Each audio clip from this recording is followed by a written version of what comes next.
하나님 앞에 예배드린다라는 자세를 가지고 저를 만나러 온 거 아니지 않습니까? 주님 보러 왔고 십자가 예수님 만나러 왔기 때문에 시작부터 끝까지 꼭 함께 하여 주시고요. 또 광고 때 간혹 이렇게 중요한 말씀도 드립니다. 그래서 광고도 꼭 들으시기를 또 바랍니다. 오늘 말씀 이렇게 우리가 만나고 들어야 될 음성, 이것이 무엇인가? 누구를 만나야 하고 누구의 음성을 들어야 되는가에 대한 그 목적을 가지고 함께 말씀을 나누고자 합니다. 오늘 역대하의 말씀, 여호사밧 왕이 등장하게 됩니다. 여호사밧은 성경에서 평가 내리기를 하나님 앞에 선한 왕이다, 이렇게 말씀하고 있어요. 근데 그의 인생에도 위기가 찾아오게 됩니다. 왜 위기가 찾아오게 되었습니까? 만나는 사람과 들어야 될 음성을 잘못 들었을 때 그에게 위기가 찾아오는 것을 볼 수가 있습니다. 먼저 1절을 한번 같이 볼까요? 1절에 이렇게 말씀합니다. 여호사밧이 부귀와 영광을 크게 떨쳤고 아합 가문과 혼인함으로 인척관계를 맺었더라. 솔로몬같이 부귀와 영광을 크게 떨쳤어요. 근데 결론은 무엇입니까? 아합 가문과 혼인함으로 인척관계를 맺었다, 이렇게 말하고 있습니다. 여기서 여호사밧은 남유다의 왕, 아합 왕은 북이스라엘의 왕입니다. 원래 하나 나라였죠. 근데 남과 북으로 나뉘어지게 되었다는 것입니다. 근데 이렇게 혼인 관계를 맺은 것이 긍정적인 면이 있어 보입니다. 왜일까요? 동족이 이렇게 서로 나눠져서 지난 시간에는 동족끼리 전쟁을 벌이기도 하지 않았습니까? 근데 이제 화합하면서 혼인 관계까지 맺는 진정한 하나의 길로 나가는 초석을 다졌다는 것입니다. 통일과 화해를 지향하는 그 모습, 아주 긍정적으로 보입니다. 또 하나, 당시의 남유다는 북이스라엘에 비해 10분의 1 정도의 군사력과 경제력을 가지고 있었다, 이렇게 말합니다. 남과 북으로 나뉘어 이렇게 차이가 많이 났어요. 북은 계속해서 발전하는 것처럼 보이고 군사력도 강화해졌는데 남쪽은 여기에 따라가지 못했던 것 같습니다.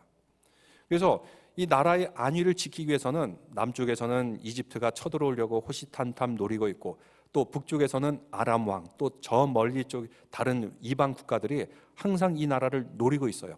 왜? 교역로기 때문에. 이 나라를 통해서 이집트, 아프리카까지 갈 수 있고 저 중동, 극동 지방까지 갈 수 있는 교역로기 때문에 항상 침략의 위험 가운데 있던 그런 나라들입니다. 이런 가운데서 우리 같은 민족인데 하나가 되는 초석을 다지자 하면서 혼인관계를 맺었으니까 어떻게 보면 긍정적인 것 같고 한 민족이 이제 통일이 되는구나 하는 그런 신호인 것처럼 보이게 됩니다. 근데 문제는 무엇일까요? 여호사밧은 선한 왕이지만 누구와 혼인관계로 하며 인척관계를 맺어요? 아합 가문이라는 것이죠. 아합 가문이란데 문제가 있었다는 것입니다. 부귀 영화를 누리는 그런 가문이 있습니다. 막강한 가문이 있어요. 그런데 그 가문의 가족들이 악한 사람들이에요. 그러나 아무리 부귀 영화를 누리는 가문이라도 그 사람들이 악하다면은 만약 그 가족들과 친인척 관계를 맺게 되면 결과는 아주 나쁠 수가 있다는 것입니다. 아합 왕은 어떤 왕입니까? 북이스라엘 왕 중에 가장 악한 왕으로 평가가 받고 있습니다. 아합 왕의 부인이 누구죠? 이세벨, 그 유명한 이세벨입니다. 이세벨은 엘리야를 죽이겠다고 막 끝까지 쫓아가는 그런 여왕이었어요. 이 부분은 악명 높은 사건으로 몇 가지가 유명한데 그 중에 대표적인 것이 아합 왕이 어느 날 보니까 나봇이라는 사람이 포도원을 가지고 있는데 이 포도원이 너무나도 좋아 보인 겁니다. 미국에서도 이렇게 종종 와이너리, 포도밭이 있는데 거기에서 이제 결혼식도 하고 관광지가 될 정도로 아름다운 곳이지 않습니까? 근데 나봇은 그 평원위에 가족 대대로 내려오면서 아름다운 포도밭을 일궜던 것입니다. 가족이 허락한 그 땅에서 귀하게 그 가문을 일궜던 것입니다. 이 땅은 함부로 팔지도 못합니다. 아합도 최소한 그건 알고 있었어요. 저 땅은 하나님께서 저 가정에게 허락하신 땅이다. 내가 함부로 살 수도 없고 뺏을 수도 없다. 살려고 이렇게 그래도 시도를 해봤더니 나봇이 안 됩니다. 아무리 비싼 돈을 줘도 우리 가문의 땅이기 때문에 팔 수가 없습니다. 이 땅은 하나님 여호와께서 허락하신 땅 아닙니까? 팔지를 않아요. 이걸 두고 아합이 끙끙 앓으면서 그 땅을 갖고 싶은데 가질 수는 없는 그 안타까운 마음, 이것을 가지고 끙끙 앓고 있으니까 아내 이세벨이 어느 날 물어본 겁니다. 당신 뭐 때문에 그렇게 고민해? 사실은 나봇이 포도원을 가지고 있는데 그 땅을 갖고 싶은데 내가 가질 수가 없어. 그러자 이세벨이 뭐라고 합니까? 그거 간단하지 그래. 나봇을 죽이고 뺏으면 되잖아. 이렇게 이세벨이 조언을 하더라는 것입니다. 이세벨은 사실 엣바알의 딸입니다. 저 아버지가 왕이자 바알의 대제사장이에요. 그런 가문의 딸을 데리고 온 겁니다. 그러니까 생각하는 사고방식이 완전히 틀렸던 거예요. 그래도 악한 왕이었지만 이 땅은 하나님께서 허락하신 땅이고, 그리고 인권도 중요하고 또 그 사람의 소유권도 인정하는, 하나님이 그래도 어느 정도 뜻이 다스리는 그런 나라였는데, 아합 왕이 아내 이세벨을 잘못 드리는 바람에 이런 식으로 정의가 무너지기 시작하고 공의가 무너지기 시작하고, 그런 가운데 결국 나봇을 죽이고 그 땅을 차지하게 되는 일까지 벌어지게 되는 것입니다. 이런 가문에서 자란 딸이에요. 그 딸을 여호사밧이 며느리로 맞아들였어요. 현명한 방법일까요? 미련한 방법일까요? 현명한 결정일까요? 미련한 결정일까요? 여호사밧이 큰 실수를 벌인 것입니다. 여호사밧도 알고 있었습니다. 아합 우상 숭배하는 왕이고 그 아내 이세벨은 또 엣바알의 딸이고, 그런데 그 나라가 너무 강해.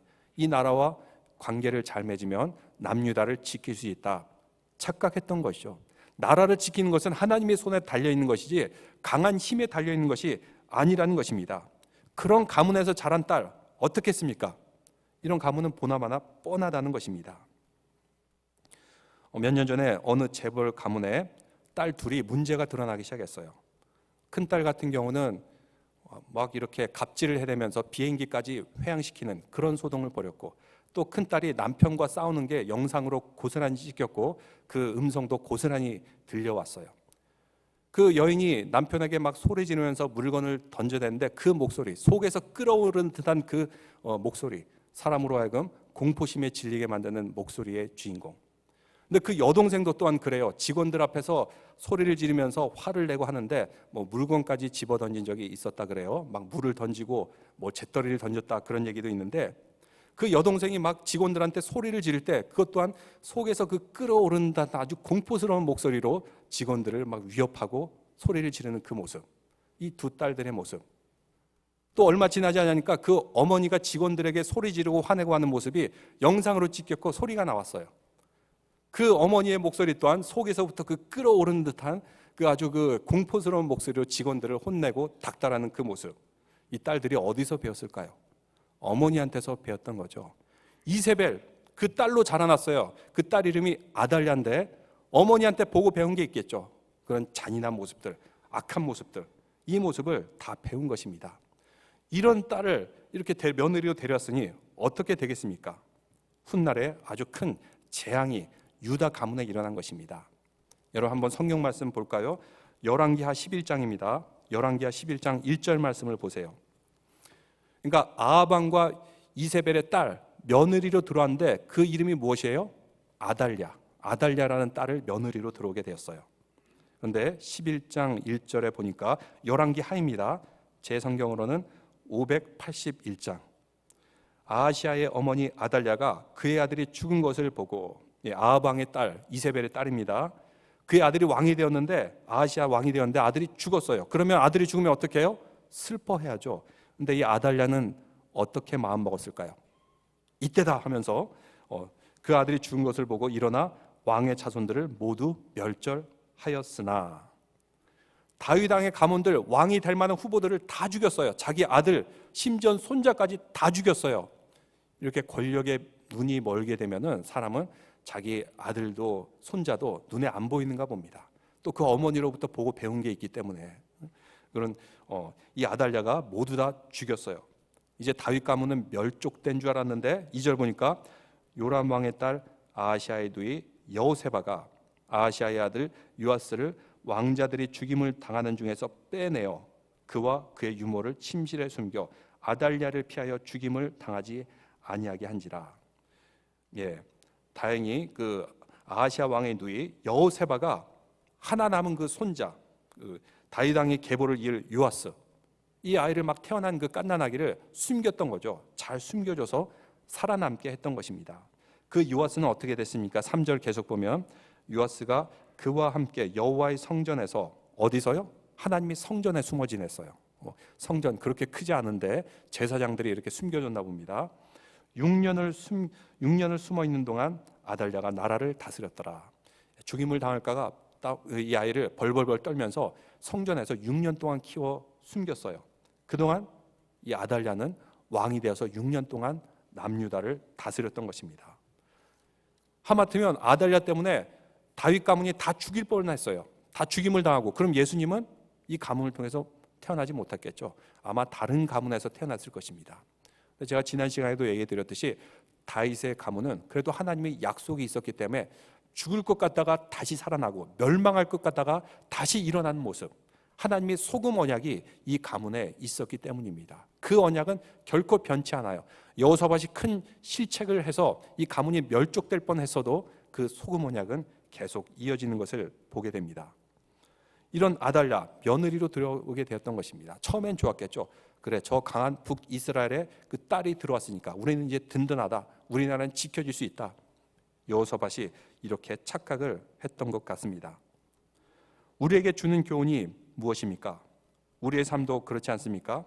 세상에 보면 선한 사람이 있고 악한 사람이 있고 이상한 사람이 있어요. 여러 종류의 사람이 있는데, 근데 악한 사람이 오히려 인간관계는 더 잘할 수가 있어요. 더 이렇게. 왜? 자기의 이익을 위해서 이렇게 인간관계는 눈에 보이기에는 잘할 수가 있어요. 근데 악한 사람이 잘하는 그 인간관계는 결국은 자신의 욕심을 채우기 위해서 관계를 잘하는 것입니다. 뭔가 거래를 하기 위해서, 이용을 하기 위해서 인간관계를 잘하는 거예요. 근데 여호사밧 왕처럼 너무 순진하기만 하면은 여기에 금방 넘어간다는 것입니다. 그러다 결국 이용당하게 되고 이런 사람과 관계하다가 파멸에 이를 수도 있다는 것입니다. 아방이 이렇게 딸을 내어줬는데 결코 공짜가 없죠. 오늘 말씀 역대하 18장 2절 말씀 계속 볼까요?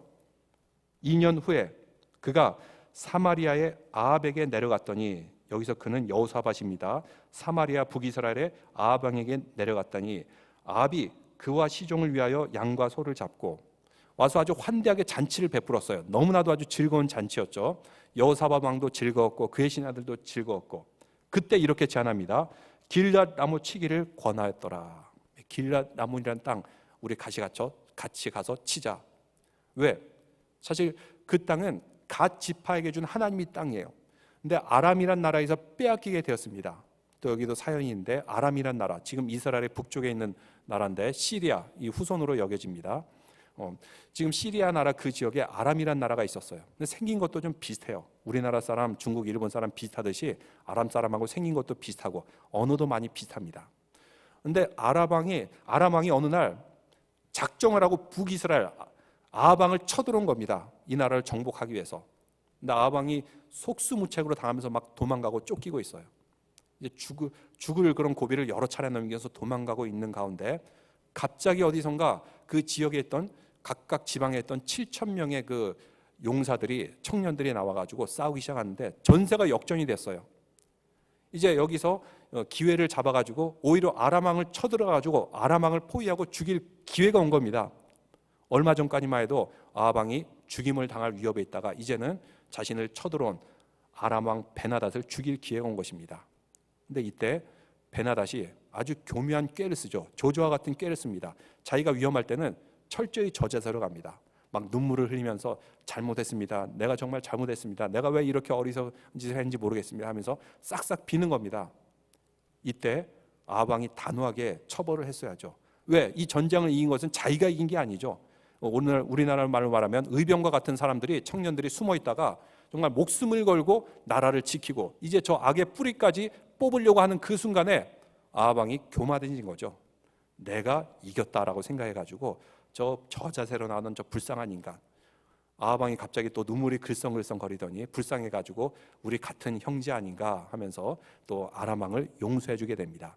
그 대신 우리로부터 뺏어갔던 땅들을 돌려달라, 이렇게 조건을 내걸고 용서를 해줍니다. 근데 아람 왕이 그렇게 하겠다 했는데 땅을 안 내주는 것입니다. 길앗 라못도 내주지 않고 그동안 뺏어갔던 땅도 내주지 않고, 그러면서 시간을 질질 끌고 있으니까 이제 아합 왕이 안 되겠다, 쳐야겠구나. 근데 자기가 치기에는 무리가 있어. 아람의 그 나라가 굉장히 강한 나라였기 때문에 내가 함부로 칠 수 없는 그런 나라를 알고 있었어요. 그래서 이 나라를 치기 위해서는 그래도 군사력이 필요한데 우리와 사돈 관계를 맺은 남유다의 여호사밧에게 도움을 청하자 하면서 도움을 청하기 위한 것입니다. 아합 왕은 관계도 좋은 것 같아요. 잔치도 잘 베푼 것 같아요. 그렇지만 그 모든 것의 목적이 자기를 위해서 이용하기 위해서 여호사밧을 데려온 것입니다. 여기에 대해서 여호사밧이 어떻게 대답하고 있습니까? 3절 말씀, 이스라엘 왕 아합이 유다 왕 여호사밧에게 이르되 당신이 나와 함께 길랏 라못으로 가시겠느냐 하니 여호사밧이 대답합니다. 나는 당신과 다름없고 내 백성은 당신의 백성과 다름이 없으니 당신과 함께 싸우리이다 하는지라. 이 길고 지루한 여호사밧의 대답, 우리 한국말로는 간단하게 줄일 수 있어요. 뭐라고 말할까요? 한국 사람들 경상도 사투리로 한마디로 우리가 남이가, 이런 뜻이죠. 니네 백성이나 우리 백성이나 다 똑같이 우리가 남이가 하면서 해야 되는데 여호사밧은 아주 길고 지루하게 말합니다. 그래, 우리 같은 동족인데 좋은 게 좋은 게 아니냐, 내가 도와주겠다, 싸우겠다, 이렇게 말하는 것입니다. 근데 여호사밧은 하나님을 경외하는 왕이었죠. 하나님을 사랑하는 왕이었어요. 무엇을 하든지 간에 하나님의 뜻에 맞게 행동해야 되는데 아합 감과 결혼하는 것 하나님의 뜻에 묻지 않았어요. 뭔가 실수했다 깨달은 거겠죠. 마음 같아서는 같은 동족이기 때문에 도와주고 싶은데 이게 하나님의 뜻인가? 약간 뭔가 찜찜했던 것 같습니다. 그래서 여호사밧이 이렇게 말합니다. 4절에 여호사밧이 또 이스라엘 왕에게 이르되 청하건대 먼저 여호와의 말씀이 어떠하신지 오늘 물어보소서 하더라. 이 전쟁이 하나님이 원하는 전쟁인지 아닌지 한번 물어봅시다. 물어보고 결정해야죠. 그런데 아합은 물어보기 전에 이미 자기가 결정하고 이 전쟁을 하는 것입니다. 그래서 아합 왕이 어떻게 나옵니까? 5절 계속해서 보니까 이스라엘 왕이 이에 선지자 400명을 모으고 그들에게 이르되 우리가 길랏 라못에 가서 싸우랴 말하랴 하니 그들이 이르되 올라가소서 하나님이 그 성읍을 왕의 손에 붙이시리이다 하더라.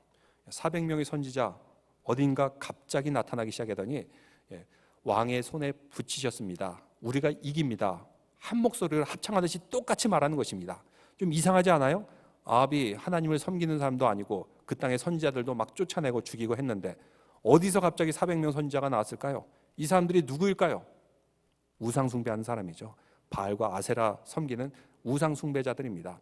이런 사람들이 나와가지고 하나님의 이름을 들먹거리면서 가서 싸웁시다. 우리가 이깁니다. 똑같은 목소리를 하는 것입니다. 여호사밧이 아무리 들어도 좀 이상한 거예요. 아니, 저렇게 한 목소리로 똑같이 합창하듯이 나올 수가 있을까? 뭔가 이상해. 그래서 여호사밧이 6절에 이렇게 말합니다.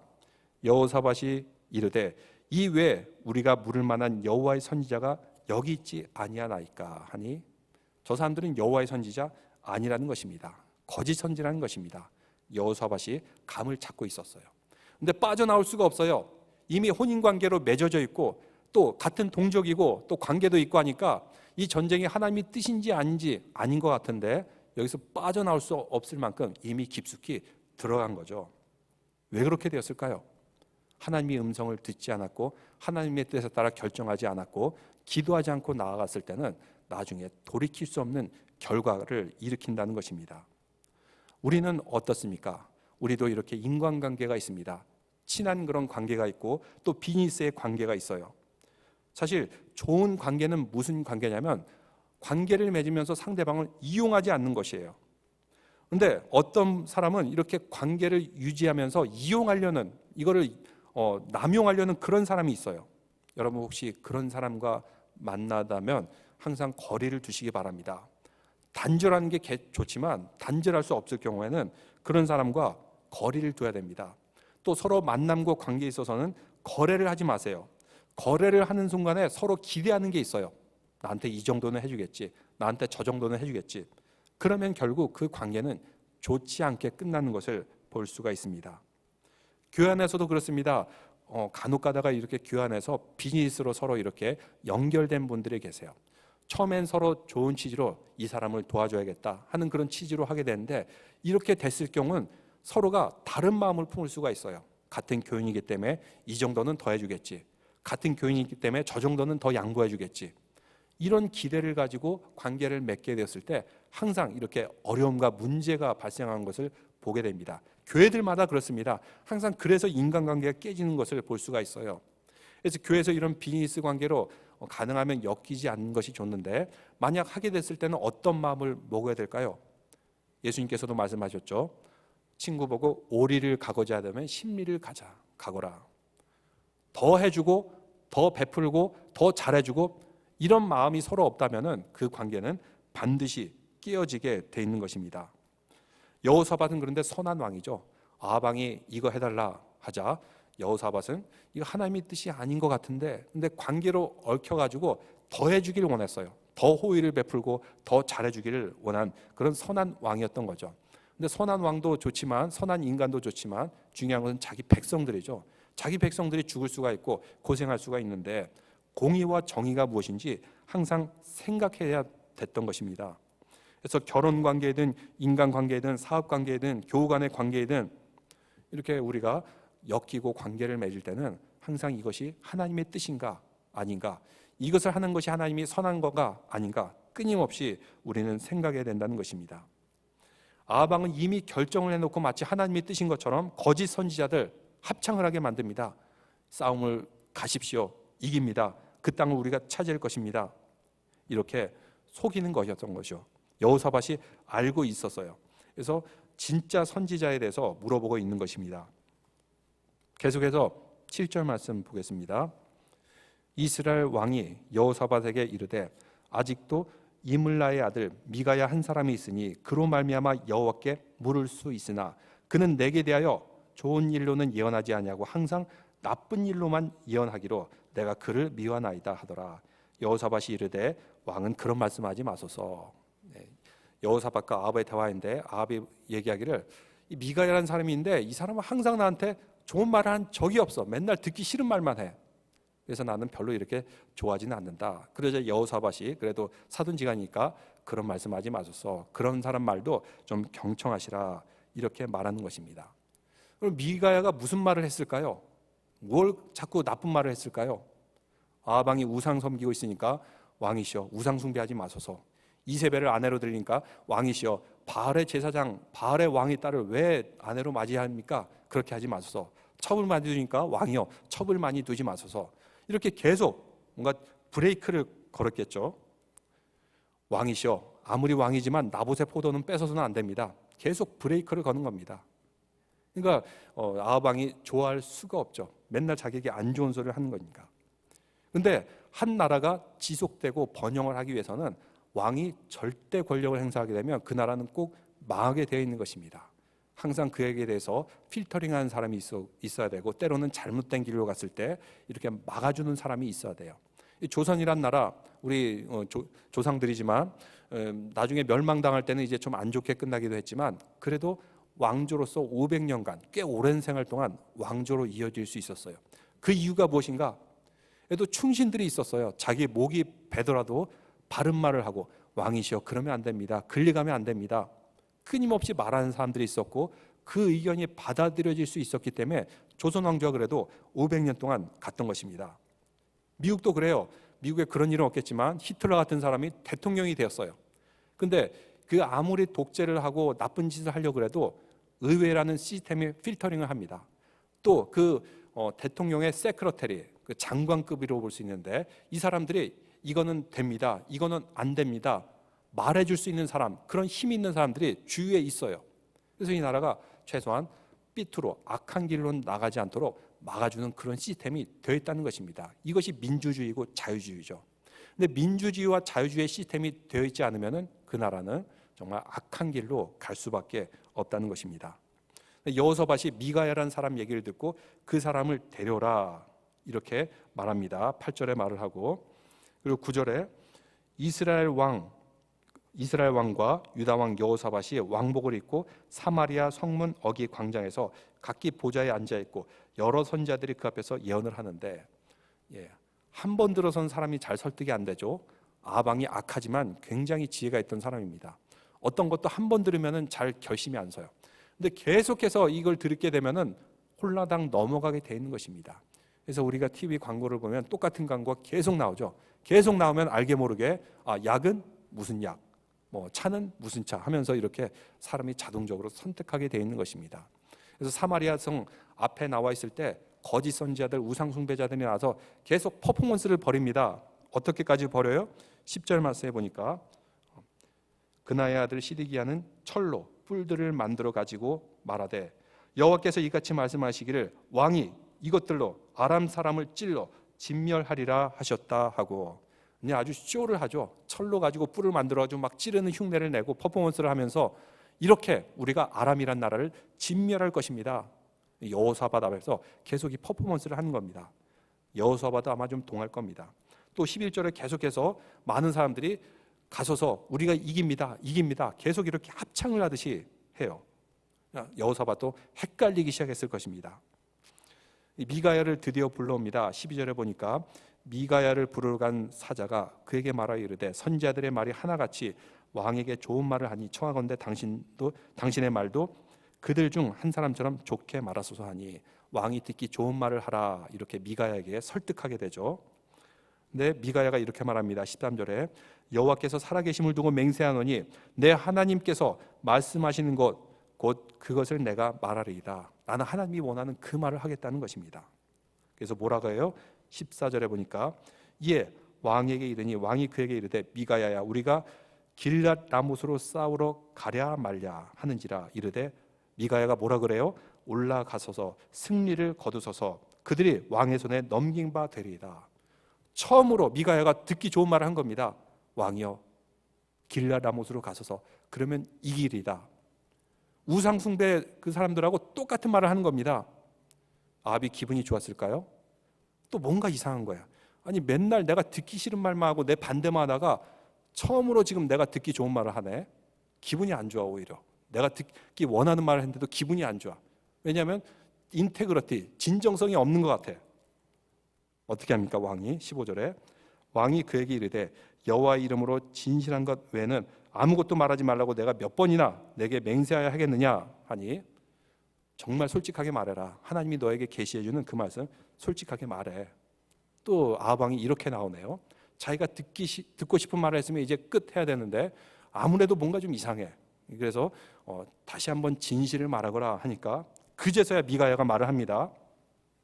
16절 그가 이르되 내가 보니 온 이스라엘이 목자 없는 양같이 산에 흩어졌는데 여호와의 말씀이 이 무리가 죄인이 없으니 각각 평안히 자기들의 집으로 돌아갈 것이니라 하셨나이다 하는지라. 무슨 얘기입니까? 목자가 아합 왕이죠. 전쟁에 나가면 아합이 죽게 됩니다. 그럼 백성들이 흩어질 것입니다.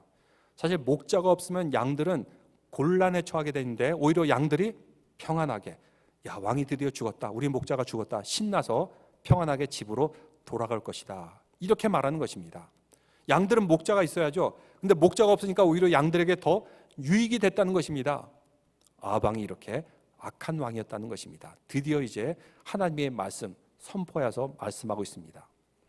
그러자 뭐라고 합니까? 17절 이스라엘 왕이 여호사밧에게 이르되 저 사람이 내게 대하여 좋은 일로 예언하지 아니하고 나쁜 일로만 예언할 것이라고 당신에게 말씀하지 아니하였나이까 하더라. 봐라, 미가야는 나에게 대해서 나쁜 말만 한다. 참 이게 그러면 미가야 보고 어쩌란 말입니까? 좋은 말을 했더니 그거 거짓말이다 이러고, 나쁜 말을 했더니 봐라 너는 항상 나한테 나쁜 말만 하지, 뭐 옴짝달싹 못하게 하는 거죠. 왕이 변덕을 알 수가 있고 우유부단함을 알 수가 있는 것입니다. 그러면서 이제 왜 거짓말을 했는지, 미가야가 처음에는 거짓말을 했죠. 18절부터 쭉 나오고 있는데 영적인 세계에서 일어난 일을 스토리텔링으로 풀어서 얘기했습니다. 사실 왕은 하나님이 이제 심판을 앞두고 있었던 것입니다. 아합 왕 기회를 많이 줬죠. 7천 명의 의인들이 해서 나라를 다시 구하기도 하고 또 때마다 선지자들에게 그에게 말을 하기도 하고 조언을 하기도 했는데 아합 왕은 듣지를 않아요. 하나님이 나라 북이스라엘 그래도 살려두려고 했는데 끝까지 안 들으니까 이제 심판을 해야겠다.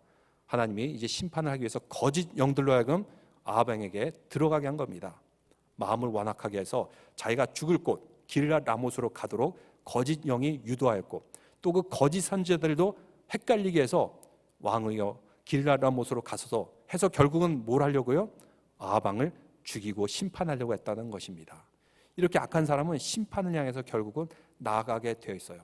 근데 자기만 가면 되는데 하나님이 선한 왕이었던 여호사밧까지 끌어들였던 것이죠. 여호사밧은 무슨 잘못을 했습니까? 만나지 말아야 될 사람을 만났고, 관계하지 말아야 될 사람들과 관계했고, 그리고 잘못된 말을 들었던 것이죠. 여호사밧은 이러한 그 잘못으로 인해서 여호사밧도 나중에 위기에 처하는 것을 볼 수가 있습니다. 이 모든 것 아합을 죽이려고 하나님께서 다 계획했는데 인간관계가 얽매여 가지고 여호사밧 남유다 왕까지 죽음의 위기에 이르게 되는 것을 보게 됩니다.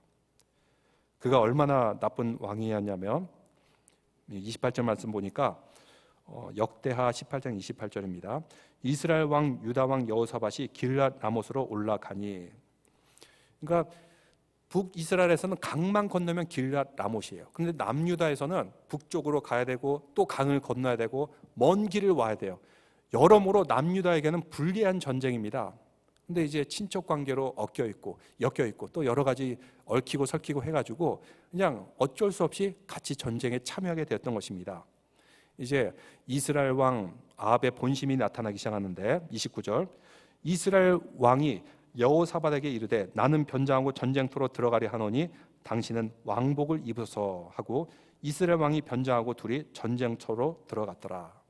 전쟁에 있어서 기본이죠. 근데 당시 시대 불과 몇백 년 전까지만 해도 장군, 지휘관, 왕들은 똑같이 병사복을 입는 것이 아니라 자기만의 특별한 옷을 입어요. 그럼 어떻게 될까요? 적의 완전한 표적이 되는 것입니다. 왕만 죽이면 다 흩어지게 돼 있죠. 근데 북이스라엘 아합 왕은 아람과 전쟁을 한 경험이 있어요. 이 아람 놈들이 어떤 식으로 전쟁을 하는지 알았던 거죠. 얘네들은 왕만 죽이려고 그래요. 지휘관만 죽이려고 그래요. 내가 또 표적이 되기 싫으니까 자기는 일반 군인들과 비슷한 옷을 입고, 그 대신 여호사밧이 왕의 옷을 입으소서. 그럼 누가 표적이 될까요? 남유다 여호사밧 왕만 표적이 되겠죠. 죽임을 당하겠죠. 아합 왕은 두 가지를 노렸던 거죠.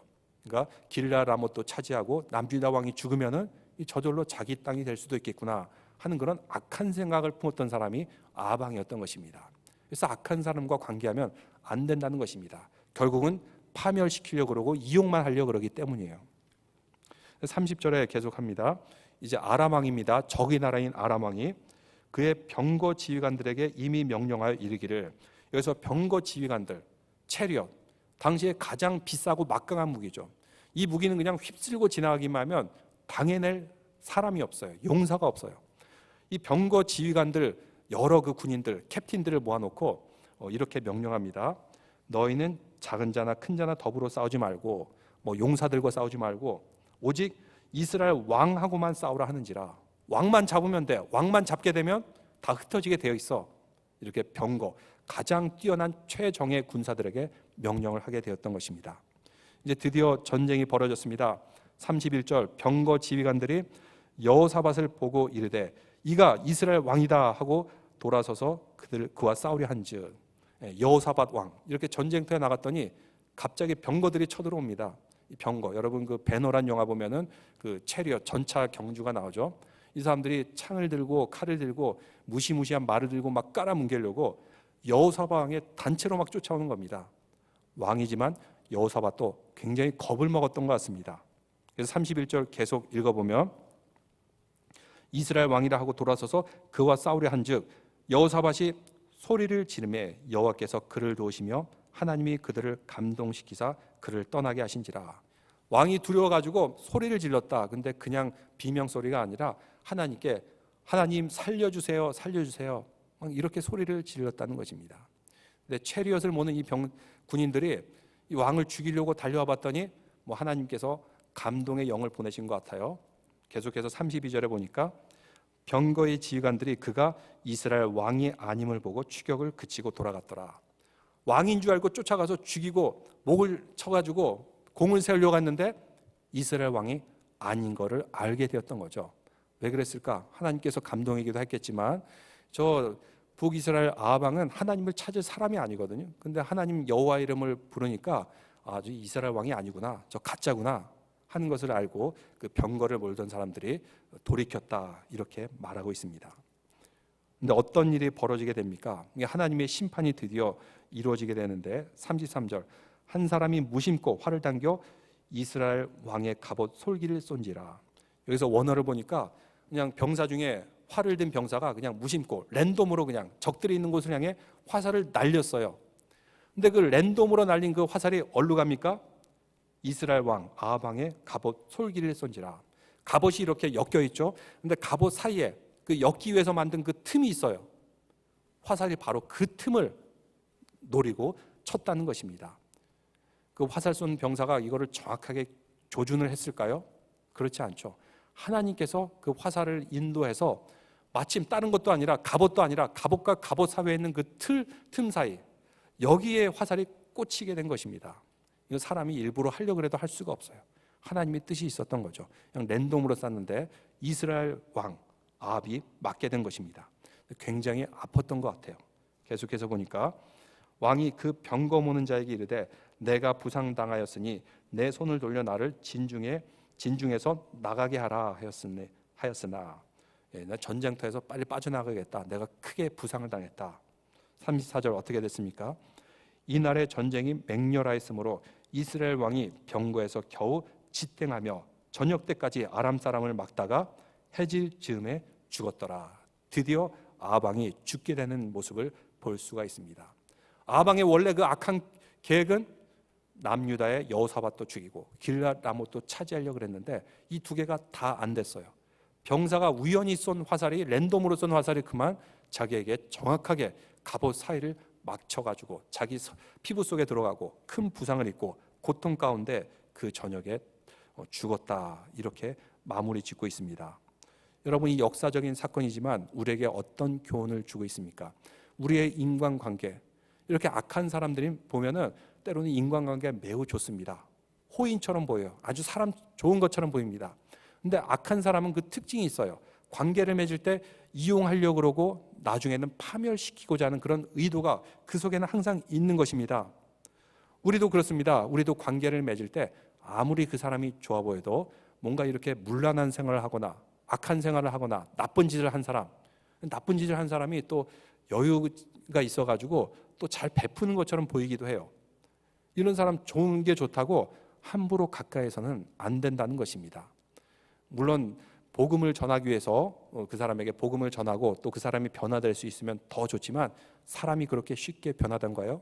좀처럼 변하지 않아요. 그래서 이런 사람은 피하는 것이 좋아요. 거리를 두는 것이 좋습니다.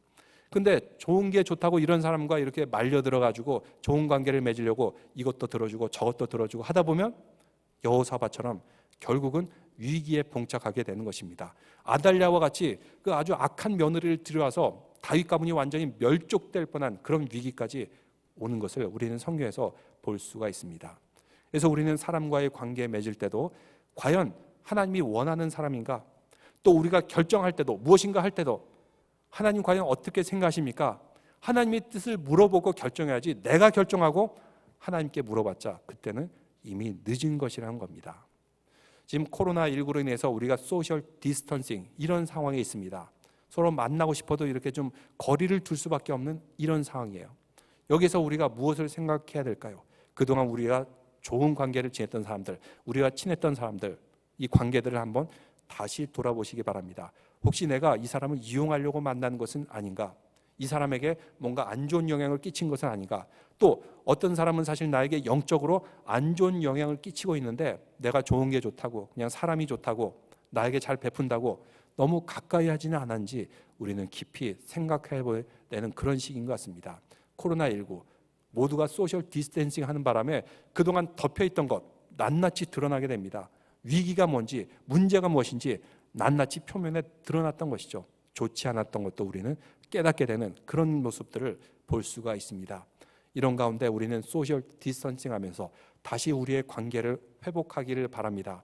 하나님과의 관계를 회복하고 하나님의 음성을 듣고 또 하나님의 뜻에 따라서 사람과 관계를 맺고 또 풍요롭게 살아가는 우리 믿음의 성도들 되시기를 주님의 이름으로 축원합니다. 기도드리겠습니다. 하나님, 오늘 말씀을 통해서 참으로 우리가 만나야 될 사람이 무엇인지, 피해야 될 사람이 누구인지 알게 됩니다. 우리에게 영적인 분별력을 허락하여 주셔서 하나님께서 원하시는 관계, 회복하게 하여 주옵시고, 하나님께서 피하라는 것 피할 수 있는 지혜와 안목도 허락하여 주시옵소서. 또 우리가 하나님을 진정으로 경외하는 마음을 가지고 있다면은 하나님의 뜻을 먼저 물어보고 우리의 삶 행동을 결정하게 하여 주시옵소서. 주님, 이 어려운 시기를 지내면서 소셜 디스턴싱 하면서 서로 친하게 만나지 못한 아쉬움이 있습니다. 이런 상황 속에서 우리의 관계 진실성을 되돌아보게 하시고, 또 이 모든 것이 다 지나고 났을 때는 우리가 서로 진실된 관계로 만나고 믿음의 선한 영향력을 주는 관계로 회복되게 인도하여 주시옵소서. 예수 그리스도 이름으로 기도드리옵나이다. 아멘.